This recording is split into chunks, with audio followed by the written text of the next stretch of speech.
think that there is no doubt that the U.S. economy is far stronger now than it was in 2008. What I would encourage people to evaluate is the ongoing strength and resilience of the U.S. economy.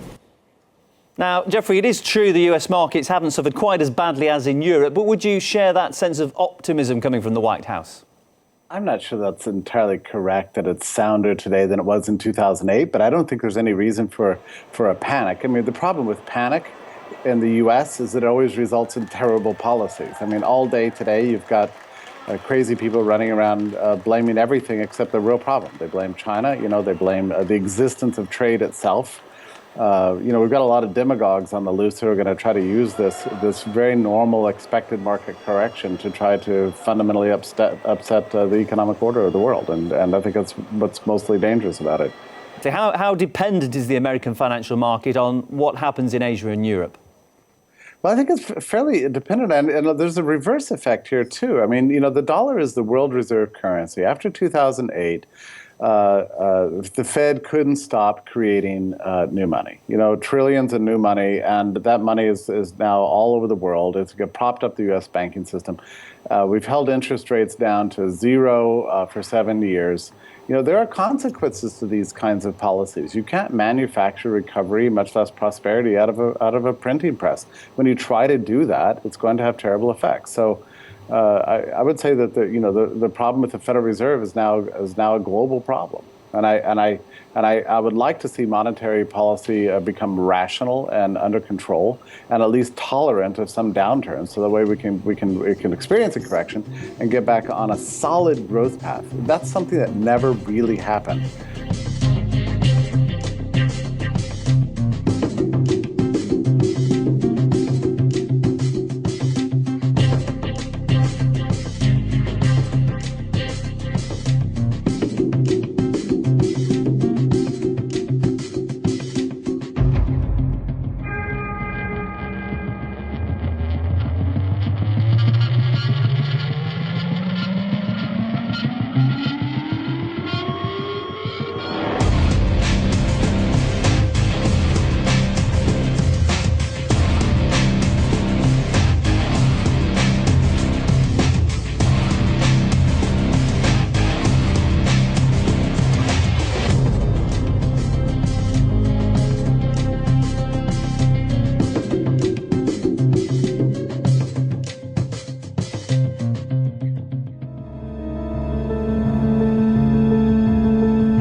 La gente en Europa está completamente aterrorizada porque vemos que los líderes europeos, entre ellos los primeros ministros, no son capaces de controlar la situación. La mayoría de la gente quiere decir bien claro, por favor no vengan. ¿Por qué tienen que llegar a Europa desde Turquía? Turquía es un país seguro. Quédense ahí, es arriesgado venir, no les podemos garantizar que serán aceptados aquí.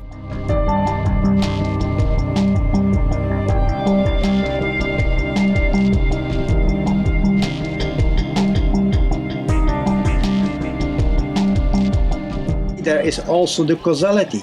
As long as the people in power do not recognize that this crisis was caused by what we in the West have done for the last 10, 15 years in the Middle East to wreak havoc on these countries, that there is a direct causality. As long as we do not recognize this and say we have to change our policies towards these countries, these things are going to go on.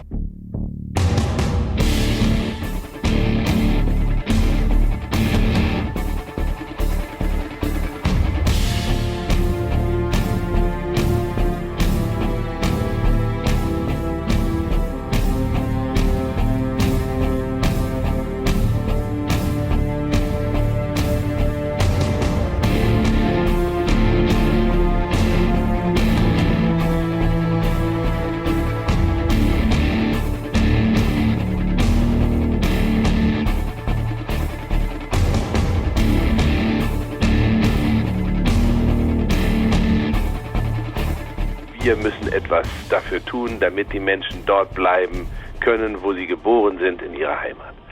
Das ist aber nicht unsere Politik. Wir, die NATO, die Europäische Union, betreiben buchstäblich, absichtlich eine Unsicherheitspolitik in vielen Ländern der Welt.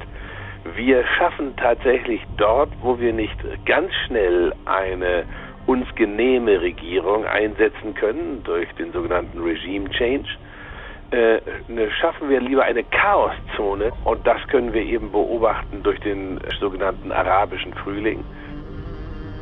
Dass die Flüchtlingszahlen so steigern, das nenne ich Chaosmanagement unserer Regierung. So große Flüchtlingszahlen wie jetzt, ich spreche von einer 250 Millionen Menschen, die allein in diesem Jahr nach Europa drängen sollen, das kann nur gehen, wenn das heimlich von den Regierungen unterstützt wird. Es soll ja Unruhe geschaffen werden in Deutschland, die man dann unterdrücken kann, und dann kann man wieder demokratische Rechte abschaffen, und darum geht es hier in den letzten 20 Jahren ja insgesamt.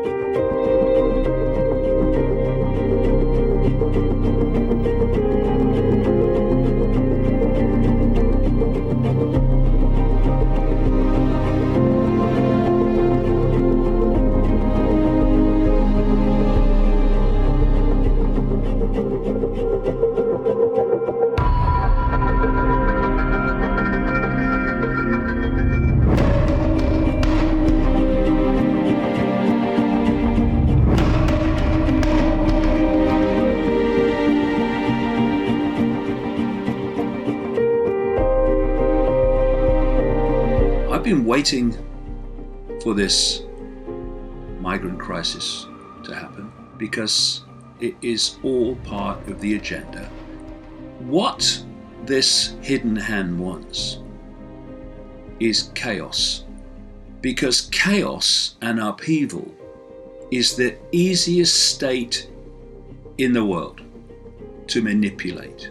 This wave of migrants from the Middle East and Africa who are heading into Europe is designed to create chaos, because what they want is a tidal wave of people heading into Europe, creating economic chaos and, of course, creating conflict between migrants and the home population.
primer ministro izquierdista, Alexis Tsipras, prometió en su ascenso al poder al pueblo griego acabar con las graves medidas anticrisis. 7 meses después alcanzó un acuerdo con la Troika para el tercer rescate financiero, que incluye más recortes económicos y privatizaciones. Ahora anuncia su dimisión y la de su gabinete, a la vez que convoca elecciones anticipadas. Yo creo que básicamente lo que se ha encontrado Tsipras es una gran presión que se ha convertido en un auténtico chantaje. Hay que tener en cuenta esa presión que conllevaba, por ejemplo, el tema del juego que realizó el Banco Central Europeo con la liquidez de emergencia, ¿no?, que ponía a los bancos griegos en una situación absolutamente ante el abismo.